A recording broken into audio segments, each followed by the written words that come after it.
Dirjennya nih mau beresin masalahnya sama warga. Siap. Ini warganya. Ayo. Ayo. Pagi, Pak. Pagi, Bu. Kabar.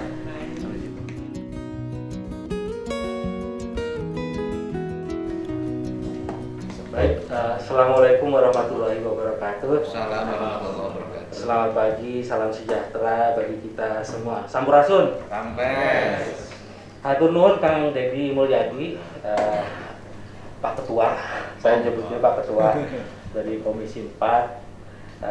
Saya sungguh berbahagia dari Dirjen PSKL dapat menerima Bapak dengan rombongan dari teman-teman dari Purwakarta. Izin mohon Kang akan untuk menyampaikan maksud Dirjen. Ya, terima kasih ya. Assalamualaikum warahmatullahi wabarakatuh. Sampurasun Pak Dirjen serta para staf. Saya mengucapkan terima kasih. Pagi hari ini memang saya lebih mendudukan diri sebagai orang yang dituakan dari mereka lah dibanding jabatan posisi. Saya ingin setiap masalah itu cepat selesai, tidak terlalu panjang. Dan memang setiap hari saya paling senang nyelesain masalah-masalah lingkungan hidup dan kehutanan karena bobot perhatian terhadap itu semua sangat rendah. Kecuali kalau ada bencana, itu baru tinggi. Kita paham betul kalau bicara hutan, bicara lingkungan hidup, orang tuh cuek-cuek aja. Kecuali kalau bencana melanda baru orang ribut. Nah, saya bercerita saja, ini saya dampingi oleh Pak Camatnya, kemudian Pak PJS Kepala Desa, karena Kepala Desanya sedang proses pemilihan, kemudian tokoh-tokoh masyarakat di sini, ada mantan Kepala Desa, ada Pak Haji Komar yang bisa bangun masjid dengan nilai miliaran dari hasil penjualan bambu, Pak.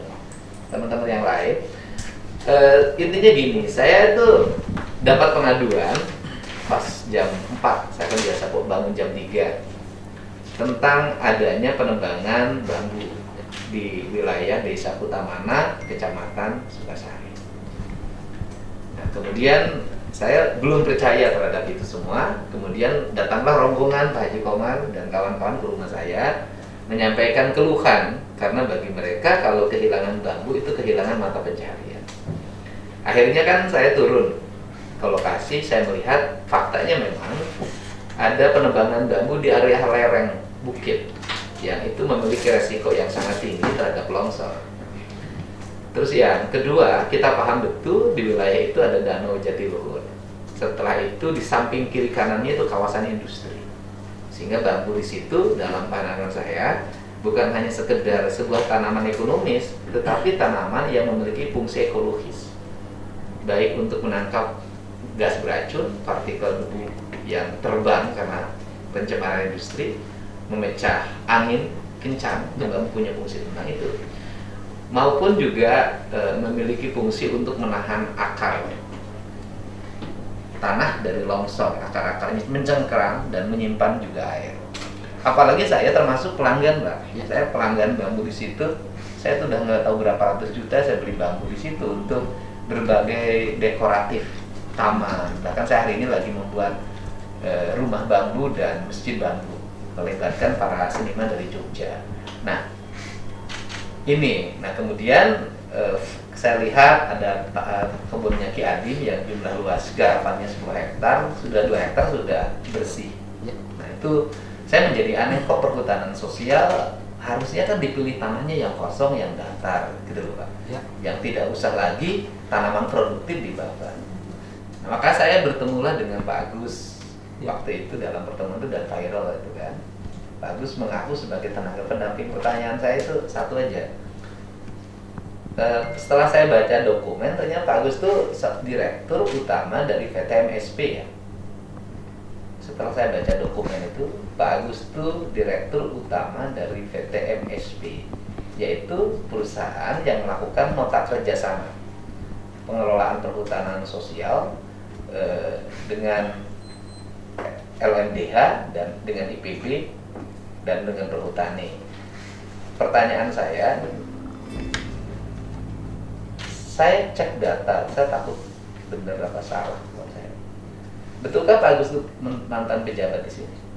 Mohon Bapak jawab dulu itu. Betul, Pak. Beliau adalah pensiunan di Dirjen PSKL tahun 2018 ya. 2018. Jabatan terakhirnya apa di sini, Pak? Kasudit. Kasubdit. Jadi Pak Agus tuh, kenapa Pak Agus nggak terus terang seperti itu? Jadi dia mengaku sebagai tenaga pendamping ke saya, ya. Bukan mengaku sebagai direktur utama PT MSP dan mengaku sebagai mantan pensiunan di sini, sehingga dia akan lebih paham. Nah, saya sudah cek Pak, saya sudah telusuri, saya ketemu dengan Pak Ajung yang melihat penebangan, ketemu dengan Dadan yang menjadi petugas penebangan dan beberapa temannya. Terakhir ketemu sama Pak Herman, gitu kan, yang menjadi koordinator lapangan dari perusahaan mitra kerja PT MSP. Itu PT apa? CAP. PT CAP, yang saya udah tahu kedudukannya di Cilengsi Bogor. Nah, saya di situ saya membaca bahwa ada rencana kerja kan, rencana kerjanya yaitu mengganti tanaman bambu dengan tanaman pisang atau tanaman yang lainnya kan gitu. Nah, di situ ada fungsi investasi, fungsi perusahaan. Nah, ini kan menimbulkan kecemasan Pak. Kecemasan, kita paham masyarakat itu tidak semuanya juga memiliki skill yang memadai untuk melakukan pengelolaan itu. Terus yang kedua, tanaman bambu itu memang tanaman yang santai Pak bagi masyarakat. Santainya itu nggak usah dipupuk, nggak usah disiramin, nggak usah disemprot hama, cukup tanam sekali, panen terus-terusan, dan masyarakat kan bisa dia mancing, bisa dia memelihara ikan di Danau Jatiluhur. Artinya, dan yang paling utama titik fokus saya adalah tanaman itu satu-satunya wilayah di Purwakarta yang masih aman tanaman bambunya. Karena di tempat lain bambu itu sudah mulai langka. Nah, saya ngomong tentang, terakhir saya ngomong, kenapa saya ngotot tentang bambu? Karena saya orang Sunda, Pak. Sunda itu ada, saya baca buku tahun 90-an ketika mahasiswa, judulnya Rawayan Jati, yang ditulis oleh Hidayat Surya almarhum. Ya, salah satu dosen di Unpas. Buku itu menceritakan bahwa bambu itu merupakan tanaman yang memiliki filosofi besar bagi peradaban. Makanya kalimatnya como nyurupnya karena buku. Jadi manusia Sunda yang bertauhid itu seperti bambu. Jadi maka ketika dia menjadi pemimpin, ketika dia menjadi kepala keluarga, disebutlah pupuhu. Itu buku bambu yang paling bawah. Pupuhu. Nah, kemudian masyarakat itu cocongo, gitu kan. Jadi kalau ada mobil mogok, pupuhu lah yang ganjel. Kalau pengen pintu ini kuat, maka pakai pupuhu. Tapi kalau ingin kolam gak ada yang nyuri, maka cocongo, karena akarnya, rantingnya banyak. Apalagi itu, saya juga sejak kecil sudah akrab dengan bambu sebagai suka dadalangan. Nah, kemudian dari sisi pendidikan, filosofi dasarnya adalah bambu, gitu loh. Semakin tua, semakin sengsara. Semakin muda, dia semakin banyak ornamen aksesorisnya, gitu. Yaitu rebung. Bajunya banyak, bulunya banyak. Makin tua itu makin telanjang. Gitu. Itu prinsip dasar. Tambah lagi peradaban bambu adalah peradabannya orang Sunda. Dari mulai rumah dari bambu, pagar dari bambu, kemudian alat kesenian dari bambu. Nah, ini penting. Dan hari ini merupakan tanaman yang jarang, karena lama orang melakukan perubahan tanaman bambu dengan tanaman yang lain. Dan hari ini juga merupakan tanaman yang mahal. Gitu loh. Mahal lah. Walaupun dari petaninya 2.000, 3.000, nyampe ke tangan pembeli kan 10-15.000. Karena rangkaiannya panjang. Dalam rangkaian panjang itu ada siklus ekonomi. Ada tukang nebang dapat upah, ada tukang mikul dapat upah, ada sopir truk dapat upah. Bahkan saya terakhir tuh ketemu sama sopir truk yang dia bercerita, dia hidup bisa nyetorin truk dari sopir sampai menjadi pemilik mobil dari bambu itu yang ngalir tiap hari. Beda dengan ngangkut pasir, beda dengan ngangkut batu. Tingkat ininya juga jauh lebih baik. Nah, ini prinsip. Sehingga saya datang ke sini hanya ingin menyampaikan ke Pak Dirjen, mudah-mudahan bisa mengevaluasi program tersebut, dan kemudian kita bambu tetap tertanam. Kalau kedepannya itu malah saya sih ngusulin bukan ditanamin pisang, ditanamin pohon yang keras semakin banyak. Karena di situ tuh jalan aja kemarin longsor ya, udah hampir 2 miliar, mindahin aja 2 miliar, apalagi ngebeton lagi nanti sekitar 4 miliar lagi, mahal lagi. Itu sangat rawan tanahnya, nggak boleh lagi diganggu-ganggu. Karena itu posisinya di atas, Kerawang posisinya di bawah. Jadi ini saja yang disampaikan. pada Bapak dan Ibu semua. Jadi bagi masyarakat Kutamanah, Kecamatan Sukasari itu, bambu itu sudah menjadi bagian dari kehidupannya. Dan bukan persoalan baru, dulu pernah Pak, zaman reformasi itu ditanamin pisang. Pernah. Ya kan? Tanahnya longsor, pisangnya kena hama. Ditambah lagi di situ, saya khawatir keraknya banyak Pak. Jadi kalau tanaman yang lain itu nanti pisang atau tanamin nangka segala macam, saya khawatir juga nanti sibuk perang lawan kera. Jadi keraknya banyak Pak di situ, itu makanya saya nggak ngerti kok tenaga pendamping, nggak ngerti culture gitu loh. Apalagi mantan ke Kasubdit kan harusnya ngerti culture, keraknya banyak, babi hutannya banyak. Keraknya banyak, babi hutannya banyak. Apalagi kalau di hutan Kuta Tandingan, jelasin ke Bapak. Ada teman saya yang beberapa kali ketemu saya, belum saya bisa ketemu. Dia melakukan penelitian hampir bertahun-tahun di situ. Kuta Manah itu sebelahnya Kuta Tandingan. Itu di hutannya, di saya banyak foto dokumennya. Macan tutulnya masih sangat banyak. Burung-burung yang langka masih sangat banyak. Gitu loh Pak. Nah ini saya khawatir namanya otak bisnis. Kalau sudah masuk ke situ, di situ berhasil nanti geser ke Kuta Tandingan. Sudah Pak, selesailah peninggalan peradaban yang ada di situ. Nah ini malah saya ingin dorong ke wilayah situ. Itu kenapa? Karena bagi saya di abad ini, khususnya di tanah Jawa Barat, justru mengelola hutan itu sangat memiliki dampak ekonomi. Kenapa? Di situ sudah orang senangnya selfie, senangnya pariwisata. Dan hari ini pariwisata itu sudah senang menikmati area-area yang berbasis alam, berbasis hutan. Gitu. Bikin rumah di satu pohon aja bisa nginep jutaan rupiah tiap malam. Gitu. Ini saja Pak, saya ucapkan terima kasih. Saya dan teman-teman. Tadi perkataan Bapak Haji itu semua suara masyarakat setuju begitu. Ini mohon saya memperkuat kepada bapak-bapak dan ibu-ibu di sini supaya itu mohon didengari. Cuma itu, soalnya masyarakat di sana sudah merasa menikmati di bambu itu. Salah satunya perutnya penuh, salah satunya dari hasil bambu. Waktu itu saya mengikuti rapat wacana rencana yang disampaikan oleh Pak Agus waktu itu ya. Yang didampingi Pak Agus juga ada dari kementeriannya, mungkin Pak Agus, ada lagi dari pihak perusahaan. Di situ terjadilah musyawarah Pak. Musyawarah awal mungkin Pak sama para petani. Kita mewakili atas nama para penggarap yang ada di situ. Setelah itu selesai karena waktunya Pak terbatas Pak, hari Jumat itu. Waktu itu batas waktunya hari Jumat. Karena waktunya mepet, akhirnya saya katakan, Pak, mohon maaf, ini karena waktunya kita terbatas hari Jumat, kita juga udah waktunya mepet, mohon maaf kita mau pamit aja. Ini saksinya banyak Pak, wakil-wakil masyarakat yang pada saat itu saya menyampaikan seperti itu. Ini pertemuan jangan selesai hari ini Pak, karena saya pikir berkat pengalaman saya pernah mengelola desa, ini harus dimusyawarahkan lebih detail Pak, dengan penggarap-penggarap tersebut. Jadi harus ada perjanjian dulu Bu, seperti apa, perjanjiannya seperti apa akan dibuatnya oleh pihak perhutani atau pihak pengelola ke masyarakat. Nah, setelah itu dijawab sama Pak Agus juga, oh bagus Pak, betul juga, ini harus dibuatkan. Nah di situ aja ya Bu ya, sampai di situ ini kronologis kejadian seperti ini. Cuma muncullah reaksi ketika saya berharap kumpulan itu ada lanjutan. Cuma ini kalau saya rasa tidak ada Bu. Cuma yang jalan dari pihak perusahaan itu terus jalan.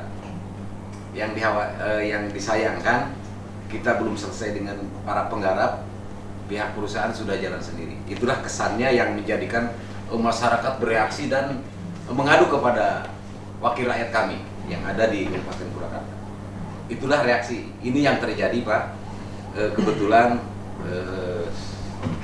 orang tua kami, wakil rakyat kami ini sangat peka dengan hal-hal urusan hutan. Itu saja Pak tentang kronologi. Saya selebihnya mohon maaf dan tetap harus dipertahankan ini hutan karena kami hidup di sana itu Pak tidak pernah mengemis kepada, tanyakan saja kepada orang tua kami ketika beliau menjadi bupati 2 periode di Purwakarta, kami hanya memohon untuk jalan saja Pak, untuk jalan saja Pak, tolong Sukasari penuhi, kami penuhi untuk jalan raya, beliau penuhi dan lain-lainnya kami hidup dengan cara kami sendiri yaitu. Terima kasih Pak. Barangkali sekelumit pandangan kami itu. Ya, Terima kasih. Assalamualaikum warahmatullahi wabarakatuh. Salam. Jadi yang pertama ketika ada berita di YouTube itu Pak, dengan arahan Ibu Menteri, kami telah menyusun atau membuat tim evaluasi. Ya. Nah, tentunya di dalam evaluasi ini nanti kalau kita lihat mengenai kepatuhannya, kemudian juga larangan dan ketentuan yang ada di dalam pengelolaan tersebut. Kemudian yang paling penting ketika nanti tim evaluasi menemukan, tentu akan ada rekomendasinya apakah perizinannya akan dievaluasi. Kemudian yang kedua adalah mekanisme pendekatan masyarakatnya tentunya akan didepankan. Yang paling utama adalah untuk tujuan konservasi dan pelindungan untuk jatiluhur. Itu yang paling penting. Nah, oleh karena itu izin barangkali nanti paling lambat 6 bulan, paling cepat 1 bulan, nanti barangkali nanti akan mulai minggu ini akan bergerak ke masyarakat, melihat lokasi dan lain sebagainya. Begitu kita buat SK evaluasi, saya langsung menelpon Kadifre Perhutani yang di Jawa Barat, yang pertama untuk menghentikan. Jadi masyarakat tenang saja, gitu ya. Masyarakat bambu tidak akan ada penebangan lagi, tenang saja. Dan malah saya minta untuk ditanam dengan bambu yang produktif yang sudah dicabut. Kemudian yang kedua, tidak melakukan kegiatan sambil menunggu hasil dari tim evaluasi. Jadi masyarakat tenang saja di dalam hal ini, ya. Itu yang pertama. Kemudian yang kedua, saya ingin menyampaikan Kang Dedi pada kesempatan yang baik ini, memang di Jawa ini sedang ada penataan hutan di Jawa, gitu ya. Dan salah satunya nanti memang ada perhutani itu hanya mengelola yang produktif, sedangkan yang bersama masyarakat itu akan dikelola di dalam konteks KHDPK, dan salah satunya itu adalah dengan perhutanan sosial, gitu, perhutanan sosial. Nah, kita berharap bahwa nanti penataan kembali yang di Jatiluhur itu tujuan utamanya adalah untuk konservasi dan pelindungan, sedangkan untuk yang dataran untuk peningkatan kapasitas masyarakat tentunya itu akan diizinkan sesuai dengan kulturnya, tentunya dengan tanaman-tanaman keras yang tidak bisa menimbulkan longsor, tentunya itu sangat bermanfaat. Tentunya nanti akan ada konsultasi publik dengan masyarakat, gitu ya, dengan masyarakat supaya pilihan-pilihan komoditasnya itu sesuai dengan kultur yang ada di sana. Sebagai pengingat barangkali Kang Dedi, bahwa perhutanan sosial itu adalah pengelolaan hutan lestari, ya. Pengelolaan hutan lestari ya di hutan negara dan di hutan adat yang dikelola oleh masyarakat, kelompok masyarakat dan masyarakat hukum adat untuk tujuan peningkatan kesejahteraan masyarakat setempat dan keseimbangan ekologi dan sosial. Tadi yang Kang Dedi sampaikan, kulturnya harus dibawa. Itu yang paling penting, ya, paling penting. Oleh karena itu komunikasi dengan masyarakat seperti yang disampaikan Pak Kades harus dituntaskan dulu, gitu, dituntaskan dulu supaya tidak ada kejadian yang seperti ini, gitu. Itu yang paling penting, ya. Dan bentuknya Kang Dedi ada 5, gitu ya. Nah, ada namanya hutan desa, gitu ya. Kemudian yang kedua adalah hutan kemasyarakatan. Kalau skalanya agak kecil itu adalah hutan kemasyarakatan. Yang ketiga itu adalah hutan tanaman rakyat. Kalau itu degraded area bisa ditanami kan dengan tanaman rakyat. Kemudian yang 4 adalah pola kemitraan, ya, kemitraan. Dan yang kelima itu adalah hutan adat kan. Jadi kasepuhan yang di Ciptagelar, Cikarang, kemudian itu sudah ada 4 yang sudah mendapatkan hak. Kemudian yang di Jawa Tengah perbatasan itu juga ada 1 yang sudah mendapatkannya. Oleh karena itu juga kita dorong.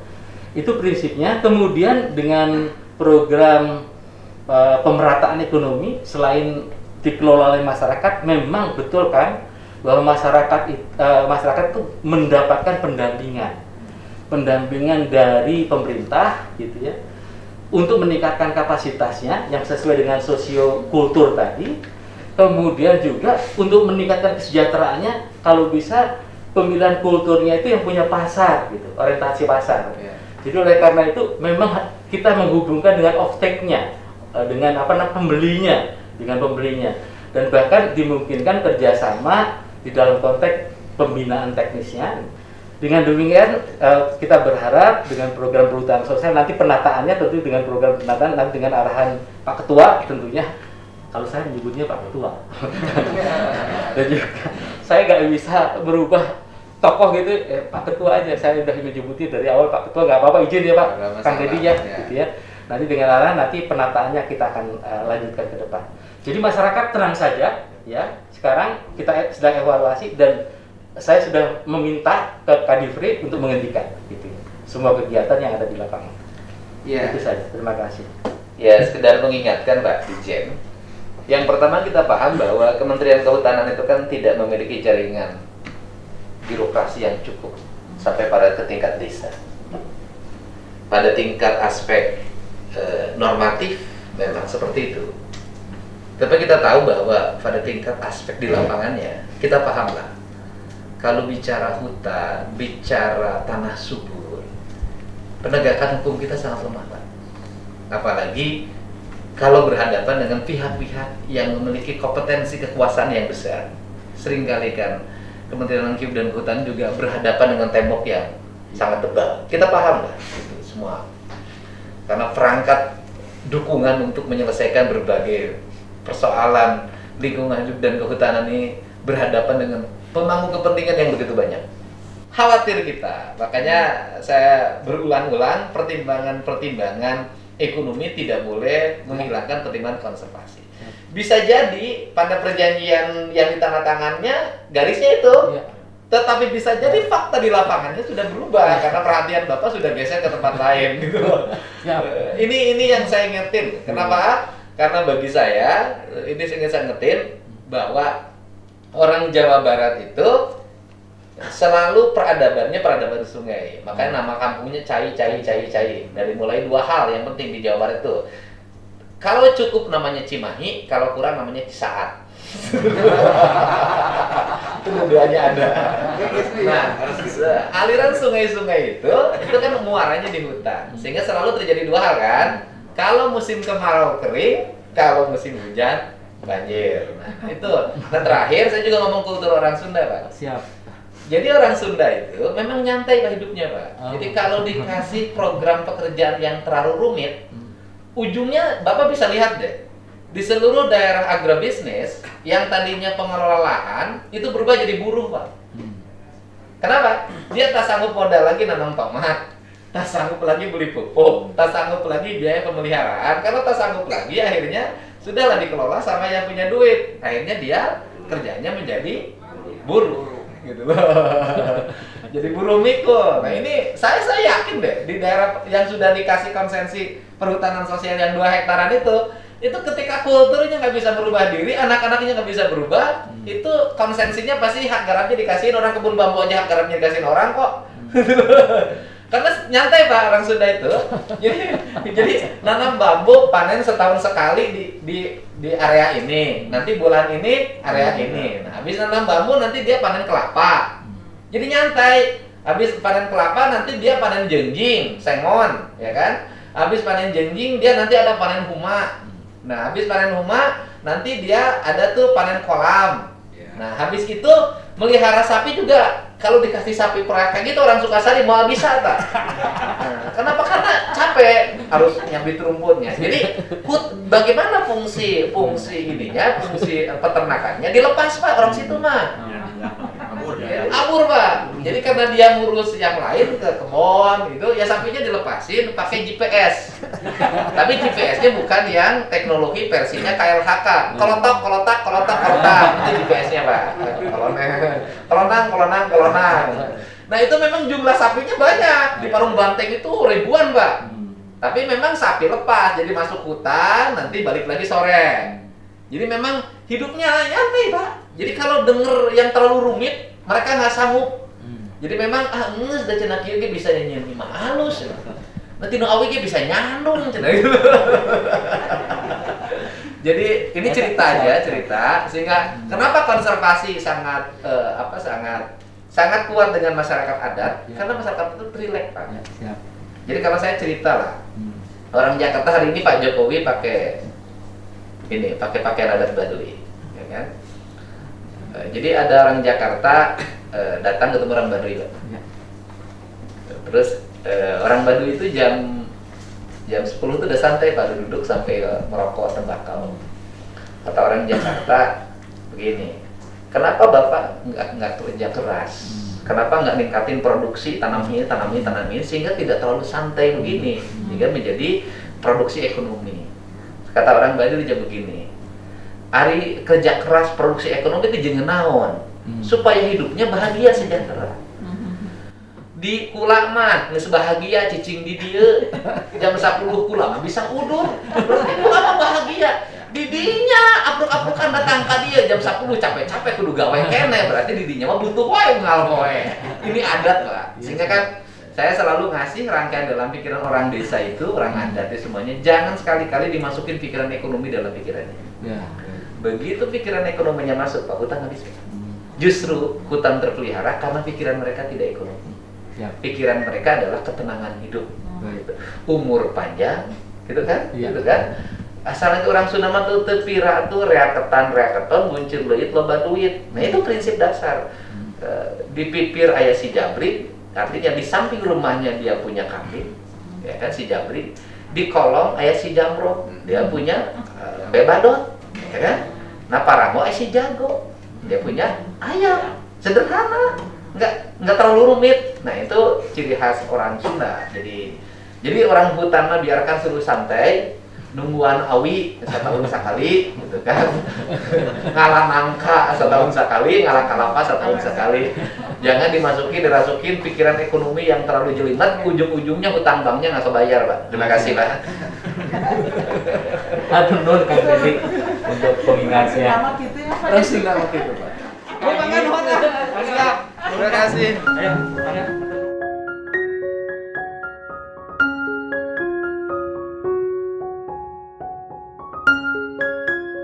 Ini areal Kementerian Kehutanan Lingkungan Hidup.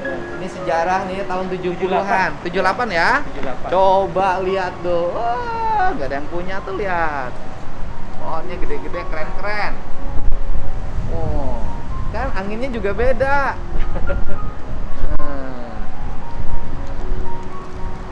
Apalagi kalau nanti ke depan disimpan aneka satwa, misalnya ada kera di sini.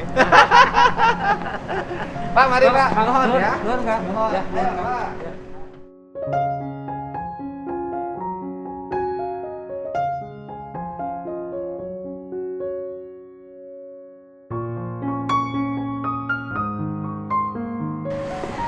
Ya, sudah selesai ya. Masalahnya tuntas, sedang dievaluasi, dan nanti kita tata kembali hutan menjadi tempat melindungi seluruh para penghuni bumi. Terima kasih pada Dirjen Perhutanan Sosial yang telah mau untuk segera menyelesaikan masalah ini, dan terima kasih juga pada Menteri Kehutanan dan Lingkungan Hidup yang respon terhadap apa yang menjadi problem masyarakat. Terima kasih banyak.